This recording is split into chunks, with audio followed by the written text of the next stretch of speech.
Good morning guys. मी सकाळी उठली, आंघोळ केली, दिवा लावला, कामाला बसले. काम झाल्यानंतर मस्त रांगोळी काढली, छानसे मोदक केले. हे बाप्पा तुला गोर गोर मोदक जी, बाप्पा मोदक जी, बुंदीचा लाडू खावाला जी.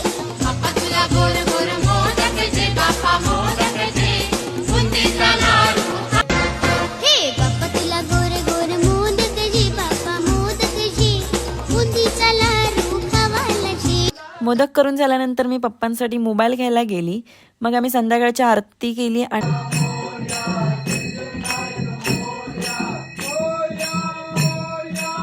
प्रसाद खाल्ला. आणि हा आहे आमच्या घरचा बाप्पा. त्यानंतर आरतीनंतर आम्ही ढोल वाजवले. ढोल नंतर म्हटलं थोडीशी फुगडी खेळूया, मज्जा केली आणि मग मी घरी आली. घरी आल्यावर म्हटलं थोडं कोकोसोबत खेळूया, सो मी कोकोसोबत खेळली. तर मग भेटूया परत आपण नवीन व्लॉगमध्ये. तोपर्यंत गुड नाईट.